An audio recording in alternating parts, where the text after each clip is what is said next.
Today we're here about Rebel News Network Limited. Oh, I know that. And I'm just asking you to confirm But once that we're not done, a single other loving book of Trudeau is being investigated. but once we're done, if you believe that there should be complaints that are... No, because I'm not a censor like you. I'm not a bully and a censor. I'm not a bureaucrat looking to justify my budget like you. I go out and earn my living every day, fella. You call in authors to grill them about a book criticizing your boss. Think about who you are. We call the director of Rebel News Network Limited. Yeah, who happens to be the author of the book. I think there's going to be a chapter about you two fellas in the next edition.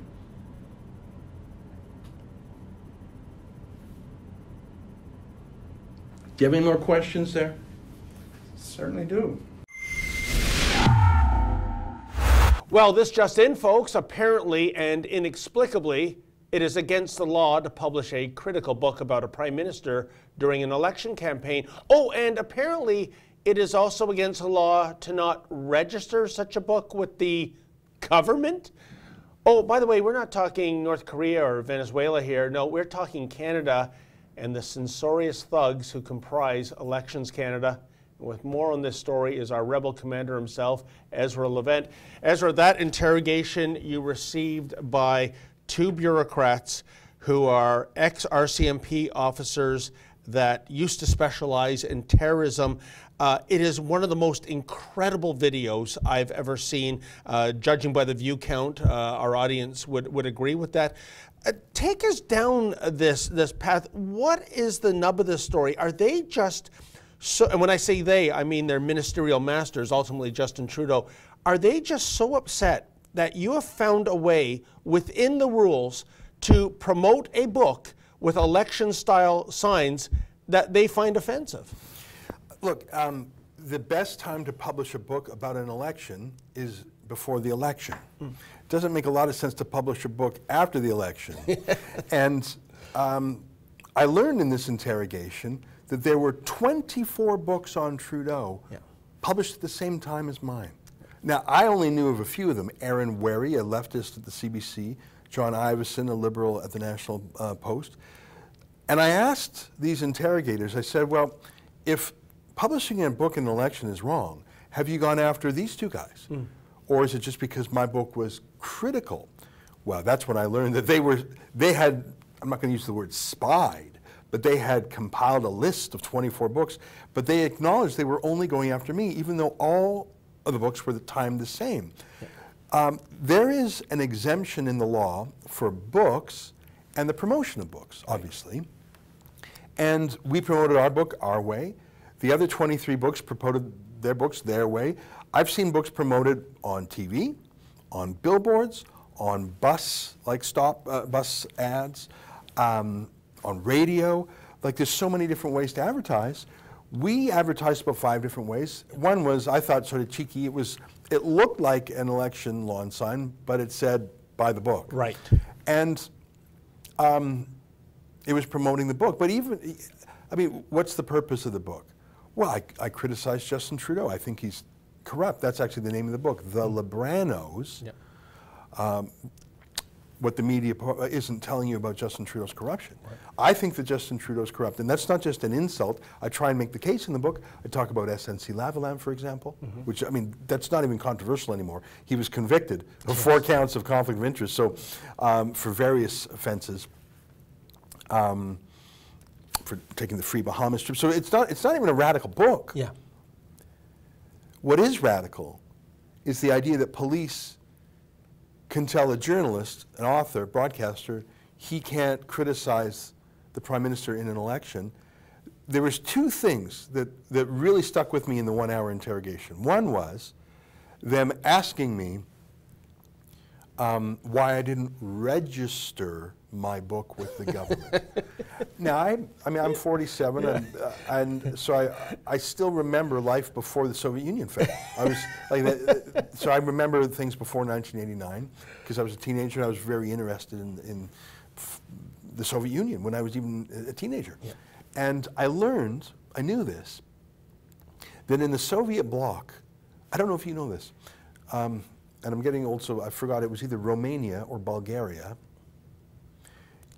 If you owned a typewriter, you had to register your typewriter with the police. Come on. And I don't know if you know this about typewriters in the pre-computer age. Each typewriter is slightly different how the keys hit. It's almost like a fingerprint. Yeah, absolutely. So you had to give a sample of the typing to the police, and they kept it. So if ever some illegal publication were to be found somewhere, they could match the typewriter fingerprint of that propaganda to their government registry of typewriters. That is a true story. You had to, a typewriter was considered so dangerous, you had to register it with police as if it was a gun. And in Canada in 2020, to have two senior veterans of the RCMP who worked on terrorism files, these are senior cops, in a closed room at a high security location in Ottawa, tell me that I had to register my book with the government like I'm some Soviet dissident in Romania in the 80s. If we're that far gone, I'm not radical, they're radical. And if that's the law, we have to smash this law. And when I mean smash the law, I mean deliberately break and then appeal and have the law struck down. And as I said to these cops, they need to be told by a judge that what they're doing is wrong. But you know, Ezra, for us here at The Rebel, and by extension our audience, this is very much deja vu all over. Just last year, we had our own beloved Sheila Gunn Reid go through the same nonsense, but on a provincial basis in Alberta with her Notley book. That case ultimately ended up going nowhere. What I'm getting at here, though, Ezra, is that is this a matter of the process is the penalty? We are going to incur perhaps tens of thousands of dollars in legal fees fighting this. So even if the government has a no-hoper case, they have an endless trough of taxpayer dollars to fight us just to make life miserable and economically disadvantageous for us. Yeah, you know, it's funny you say that because just yesterday, or a couple days ago, it was released. You know, when we fought the Debates Commission, Trudeau's hand-picked committee of who gets to, how the debates are run in the election. Yes. So they banned you and Cian Bexte. Yeah. So we went to federal court. We spent $18,000 on that emergency application. I know that sounds like an enormous amount of money. It is. Yeah. I mean, our lawyers were working all weekend and then all Monday, and then they sort of collapsed. 18 grand, a lot of money, but they were two lawyers and they had an assistant and they worked. I paid crazier legal bills than that. I was pretty pleased. I thought it was fairly modest. And we won. Yeah. So we had two lawyers and they cost us 18 grand. It was revealed 2 days ago that the government, for the same fight, 2-3 days work, paid $131,000 for 5 lawyers. Now, I don't even know how they could bill that much. How can you spend, what's that, 7 times as much money? How can they spend 7 times more than us? Well, the short answer is because it's not their money. Because it's just taxpayers' money. Yeah. They're just throwing buckets of money. It's like throw another bale of $100 bills on the bonfire. So $18,000 for us is a lot of money. That's a salary for someone for almost half a year. That's, you know, you could buy a lot for $18,000 in a little company like ours. So it was, now thank God our viewers helped us. Yes. $131,000 for the government, it's, who cares? There's $1 billion more where that came from. So I think you're right. I think they're trying to wear us down. And the time, like I flew to Ottawa, I went to this meeting, and I flew back. Even though the meeting itself was an hour, I had to get there a little bit in advance, and then I had to leave time for the airport. So I spent at least 6 hours, plus the flight to Ottawa, on this thing. In the middle of the day, I had to pre-record my show the day before. So that is a hassle. So it's the hassle, it's the cost. Now, I was thinking about it. I was thinking, what were they trying to accomplish in there? I think they were trying to trap me, to get me to say things that would be used against me, myself. I think a normal person would have been intimidated. And I'm not saying that I'm particularly brave. I've just seen it before. So it's like if you see a haunted house with the lights on. You're not as scared anymore because, okay, so over there's a Jack in the Box, and over there, it's like if you watch a movie to the end, you know how it's going to end. So, but if I hadn't been through these kind of interrogations before, I probably would have been scared because they let me through, high security, buzz in, sign in, ID, so they pretended it was like some bunker. It was in a small windowless room. There was the two of them. They were stone-faced, they were, this is in your, so I think that, I'm just so numb to that theater. Maybe I should, in fact, I was sort of cracking some jokes. I said, do you need permission to ask your mom? And I made some jokes. So maybe they were trying to make me scared. I wasn't. In fact, my number one thing going on in my mind, David, was don't swear. Don't swear, because sometimes I swear, David, and I don't like it when I swear. I get mad, and I think, and I just thought, Ezra, don't swear, don't swear, don't, because I was so mad at the idea that two cops are asking me about a book. I mean, how can you say, you either laugh or you cry or you swear. I didn't swear and I didn't cry. I laughed a little bit, but the most important thing I did was I recorded it because I know that no one would have believed me what happened if I just said, well, I was summoned by the government to be grilled for an hour about my book. People would say, oh yeah, or you don't mean that, or you're exaggerating. Oh sure, Ezra. Well, the video doesn't lie. No, and again, more deja vu. It reminded me of the famous Alberta Human Rights Tribunal case involving you, which you also video recorded, which was remarkable. Ezra, it might be too early in the game because, of course, this video just debuted on Wednesday night. But where are the book publishers of Canada? Yeah. Where are the periodicals, the newspapers? I mean, this idea of a book registration process, surely they have some skin in the game. Are we going to see any solidarity, or is it, it's the rebel, let them fry? Well, my phone hasn't stopped not ringing all day. I've received 2 phone calls all day today, and they're both from my wife just asking me, about errands, and you're going to pick up some ground beef and stuff like that. So I've received a single invitation to go on a talk show, Carlene Nation in Mississauga. She's great. I'm going to go on the show.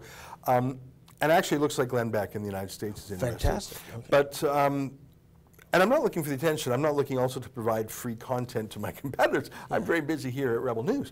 But you would think that this story would be of interest to journalists, publishers, civil libertarians, people worried about the surveillance state, people worried about overweening power of government, people worried about freedom, people worried about a democratic discourse. There's a lot of professors, academics, poets, critics of the government on the left. Yeah. I'm a critic of the government on the right, but if any critic can be hauled into the interrogation, surely anyone who is adverse to Trudeau should be worried. I have, and I'm not looking for personal praise. I don't need it. And I actually don't think I need the help from these groups. Thank God, Rebel viewers, like I said, we raised 18 grand to fight Trudeau last time. I'm sure we'll raise it again this time. Thanks God, our viewers are amazing. But the Canadian Civil Liberties Association was actually founded to stop this sort of thing. Canadian Journalists for Free Expression was actually founded to stop this. Canadian Association of Journalists, PEN Canada, Amnesty International, Reporters Without Borders. What's that, 5 groups right there? Not a peep. And again, I mean, it'd be nice to have allies. I'm not looking for a personal friend, I'm not looking for a buddy or a drinking partner or anything. It would just be nice to know that there was someone else in Canada who cared enough about free speech to fight. Now, let me say, our friends, John Carpay, the Justice Center for Constitutional Freedoms, I haven't talked to him about this, so I'm sure he would help if I asked him. I want to note that he cares about free speech, but I think I just went through the entire list of 1 civil liberties groups in Canada that actually cares about free speech. It's lonely. In a way, David,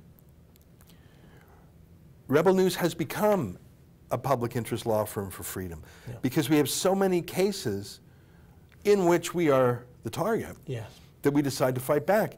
And also to protect journalists. Like you have been, I mean, I'm upset about this because when we hired you at Rebel, it was not my contemplation that you would be a human punching bag. But you have been attacked on at least 3 occasions that I can think about. And by the way, we're suing in all 3, as you know. It is not, that's not my favorite thing to do. I would rather spend that money hiring staff. I would rather spend that money on anything else. But it's just wrong. You were attacked by Jonathan Yaniv with a cane. You were attacked by some manager at the Radisson Toronto East. You were attacked by police, believe it or not, in York Region. Wrong, wrong, wrong, and we're going to fight back. Normally a journalist is roughed up by police and civil liberties groups are squawking about it. Not for you and not for us. So we have to fill that void. So we're news reporters and we're opinion commentators, and sometimes we're activists, we're book publishers, but we're also a public interest law firm because we have to be, because no one else is. And that's our destiny, and that's fine. No, you're right. I mean, on the physical assault front, Ezra, I mean, you have mainstream media types that make it a federal case if some drunken Lugan goes by on camera and does the vulgar blanker right in the you-know-where. Yeah. And that becomes a cause celeb. Getting hit over the head with a steel cane, not so much. Yeah. Ezra, I guess, I mean, there's so many angles to this. And by the way, I urge you folks, if you haven't seen this video, I know the year is young, but to me, it's the best video of the year so far. You got to check it out. A little crystal ball gazing for you, Ezra, especially since the Alberta jihad by that bureaucrat against Sheila went nowhere. What do you think is going to happen, especially now that these two individuals have the glare of publicity cast on them? Yeah, you're talking about the two interrogators. Yes. There are at least 5 people working on my file. Okay. I know this because I've had letters from them. I won't bore you with their names, but I can count at least 5. They wouldn't tell me if there's any more, so maybe there is more. The two interrogators in the room, one of them in particular, Tim Mackin is his name, seemed very, very resolved, very certain that I had broken the law with this book. So if he is a judge of that organization, they're certain. Like, this is not some lark. This is not some flight of fancy. They sure seem like they're going to prosecute. And as you correctly pointed out, when the Alberta election commissioner went after Sheila Gunn Reid for her best-selling book, Stop Notley, the whole time I kept thinking, nah, this is just a crank. This is just some kooky guy. And in the end, he dropped it. Yeah. This doesn't feel like that. This doesn't feel like it's driven by some weirdo or some kook, like in Alberta, that the election commissioner there was really kooky. He had been fired before. He had been, like, he was a subject of great scandal and controversy. So it was like he was some eccentric guy who was abusing power. This feels like an institutional war that's made deliberately and calmly. That's far more worrisome than some kook. Like in Alberta, it was like someone put a wild man in charge of a bureaucracy and it flamed out. Yeah. This seems more deliberate. Even the nature of these two guys, 30-year RCMP veterans who had both worked on terrorism files. Like, why would you, first of all, that's pretty heavy duty. Like, that's a guy, 30 years on the job. That's a guy at the height of his investigative detective powers, right? Like, they're not putting the interns. I jokingly called one guy an intern because he couldn't answer any questions. I said, "Do you want to go talk to your mom or something?" Yeah, Bit of a laugh. So, look, I mean, let me just leave. I mean, we were talking here quite a while, and I know you have to go, but one of the investigators, his name was Tim Mackin, and it's almost like he invited me to unsay something I had said. Yes. I had said the obvious truth, which is I published my election book to coincide with the election. Duh. Like the other, I mean, hello. Like all the other books. You know, it's why you publish a Christmas book before Christmas. In January, it's in the remainder bin, Yeah. you know? It's like, you know, hey, it's February 15th, I got this Valentine's Day card. No. So in the interrogation, he sort of said, do you want to rephrase your earlier statement that you timed the book for the election? Like, he made it really clear to me that by saying the obvious, well, of course I published my election book during the election because it's about elections, that would convict me. And it's almost like he was inviting me to amend my alibi, which, first of all, I'm not going to do. I'm not going to lie. Second of all, that would be stupid to pretend it would be insane to publish a book about the election not during the election. Yeah. The other 23 books didn't do that. So I'm not going to lie. He thinks that the truth is a crime or breaking the Elections Act. One of us is deeply, deeply wrong, David. Yeah. I think it's him. He thinks it's me. I think we have to go to a court and get a judge to sort it out. And in fact, we have no choice, do we? Well, I mean, I suppose they could drop the case. Yeah. But if these guys prosecute me, and I think what would happen is they would convict me internally, and then I would appeal that to a real court. I have a lot of criticisms of Canada. I think we're going in the wrong direction in a bunch of ways. I think our judiciary is a problem. But even in Canada, with all its problems, I have got to believe that there is no judge in this country that would say, yes, we should register books with the government the same way Romania registered typewriters with the government. I will trust any judge in Canada to smack down these weird censors. And I say, let's have that trial as soon as possible. Ezra, an amazing story, and we're going to come through this 100%. And there you have it, folks. I mean, welcome to Justin Trudeau's Canada in 2020. It's funny, isn't it? Someone like Omar Khadr, $10.5 million check, speaking engagement next month at Dalhousie, and Ezra Levant writes a book critical of Justin Trudeau and Gerald Butts and the rest, and that's deemed to be, an act of terrorism. Absolutely incredible, but we'll keep you posted with this story as it progresses.